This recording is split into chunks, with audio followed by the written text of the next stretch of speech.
સુરતની માઠી દશા, ડાયમંડ નગરી સુરતની દશા વરસાદે બદલી નાખી છે। રસ્તાઓ નદી બન્યા છે, બજારો ડૂબી ગયા છે, નદીઓ બે ઘાટે થઈ છે। સુરતની શાન ગણાતું ટેક્સટાઇલ માર્કેટ પાણીમાં ડૂબી ગયું છે। સુરત શહેર નહીં, આસપાસના ગ્રામ્ય વિસ્તારો પાણીમાં ગળાડૂબ છે। ત્યારે વરસાદે બદલેલી સુરત પર શું થયું છે, આવું જોઈએ, જાણીએ, સમજીએ।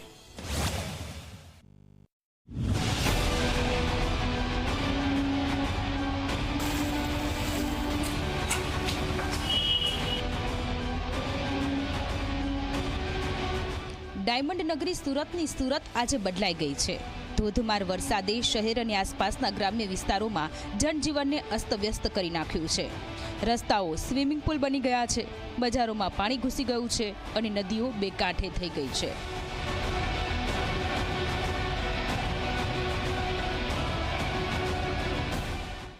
બારડોલી નગરમાં પડેલા ધોધમાર વરસાદને પગલે બારડોલી નગરની પરિસ્થિતિ ખૂબ જ વિકટ થઈ છે। દ્રશ્યો હું જે બતાવી રહ્યો છું એ બારડોલી નગરના રાજમાર્ગને અડીને આવેલા રાજરાજેશ્વરી કોમ્પ્લેક્સના છે, જ્યાં આ દુકાનો આવેલી છે, શોપિંગ સેન્ટર આવ્યું છે।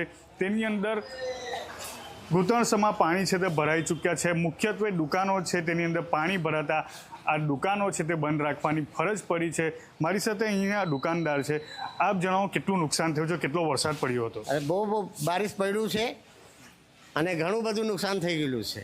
કઈ દુકાનો આવેલી છે આમાં છે સમોસા છે, પાત્રા છે, સેવ છે, ખમણ છે, આ બધું નુકસાન, નીચે બેસન છે, આ બધું નુકસાન થઈ ગયેલું છે। સુરતના સણિયા હેમાદ વિસ્તારમાં ભારે વરસાદે ચારે બાજુ પાણીનું સામ્રાજ્ય ફેલાવ્યું છે। અહીં આવેલું મંદિર અડધું પાણીમાં ડૂબી ગયું છે, ગામનું જનજીવન ઠપ થઈ ગયું છે અને લોકો પોતાના ઘરોમાં કેદ થઈ ગયા છે।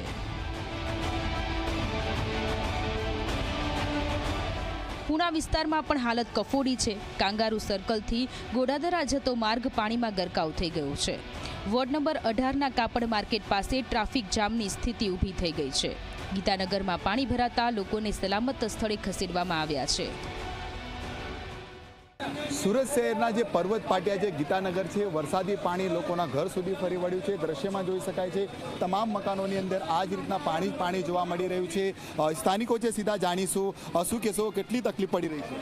તકલીફ તો ભાઈ આ વરસાદી પાણી છે, ઉપરવાસનું પાણી છે, દર વર્ષે અહીં પાણી આવે જ છે અને આને માટે લોકો આ વખતે પાણી ઝડપથી આવી ગયું છે એટલે લોકોને સામાન બહાર કાઢવાની થોડી તકલીફ પડી છે। સામાન અંદર રહી ગયો છે, બાકી दर वर्ष लोगों सामान खाने के लिए दे। अभी यहाँ पे बहुत परेशानी है और हमको रहने का भी कुछ सुविधा नहीं है। हम कहाँ जाएं कहाँ नहीं जाएं कुछ समझ में नहीं आता है। 2 बच्चे हैं, ये देखिए सब परिवार लेके हम लोग रोड पे सो जाएं कि कहाँ सोना पड़ेगा, कोई साधन है ही नहीं अभी फिलहाल। किस तरह से अभी कोई आया नगर कोई आया मदद के लिए? नहीं, यहाँ पे आया, कोई देखने नहीं आया, खाली फोटो पड़ा के चले जाते हैं। और बिल्कुल दृश्यમાં જોઈ શકાય છે જાણે કે આખું નદી હોય એ રીતના જોવા મળી રહ્યું છે। સોસાયટી છે એક કે નહીં પરંતુ 4થી વધુ સોસાયટીઓ અહીંયા આવેલી છે। સોસાયટીના લોકો બહાર નીકળી શકતા નથી, બહારના લોકો અંદર જઈ શકતા નથી અને ઘૂંટણ સમાન એટલે કમર સમાન પાણી પણ જે છે અંદર સુધી કહી શકાય છે। ભારે હાલાકીનો સામનો જે છે અહીં સ્થાનિકોને કરવો પડી રહ્યો છે।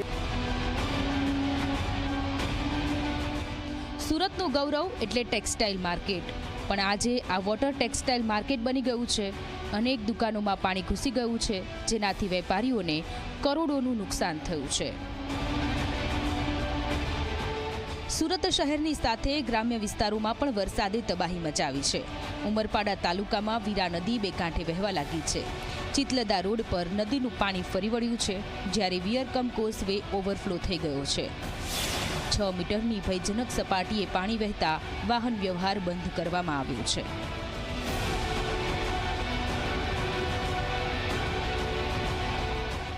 સુરત જિલ્લામાં છેલ્લા 2 દિવસથી ધોધમાર વરસાદ વરસી રહ્યો અને જે સુરત જિલ્લાના તમામ તાલુકા છે તે પ્રભાવિત થઈ ચૂક્યા છે।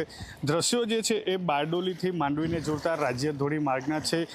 સીધો આ માર્ગ છે રાજ્ય ધોરી માર્ગનો, તે હાલ અવર જવર માટે બંધ થઈ ચૂક્યો છે, કારણ કે આજે માર્ગ છે તેની ઉપર ઘૂંટણસમાં પાણી ભરાઈ ચૂક્યા છે, તેને લઈને આસપાસનો વિસ્તાર હોય અને વાહન વ્યવહાર પણ ઠપ થઈ ચૂક્યો છે, જેને લઈને વાહન ચાલકોએ લાંબો ફેરાવો ફરવાની હાલ ફરજ પડી રહી છે. ખાસ આ રાયમ ગામની આસપાસની જો વાત કરવામાં આવે તો આસપાસનો જે બારડોલી તાલુકાનો વિસ્તાર છે તેની અંદર પણ ખૂબ જ મોટા પ્રમાણમાં પાણીનો જળભરાવો થયો છે, તેને લઈને દુકાનો હોય, ઘરો હોય, તમામ જે વિસ્તાર છે તે પૂર પ્રભાવિત થઈ ચૂક્યા છે.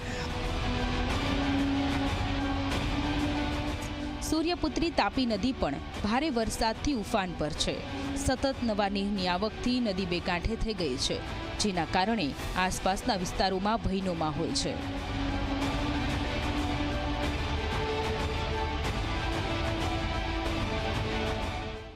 સુરત જિલ્લામાં છેલ્લા 2 દિવસથી ધોધમાર વરસાદ વરસી રહ્યો છે અને અનેક જિલ્લા છે તે પ્રભાવિત થઈ ચૂક્યા છે, કારણ કે ધોધમાર વરસાદને પગલે ઠેર ઠેર તારાજીના દ્રશ્યો આવ્યો છે. હાલ હું આપને જે દ્રશ્યો બતાવી રહ્યો છું એ સુરત જિલ્લાના માંડવી તાલુકાના મુજલાવ ગામના છે, જ્યાં આ તળાવ ફાટ્યું છે અને તબાહી સર્જાઈ છે.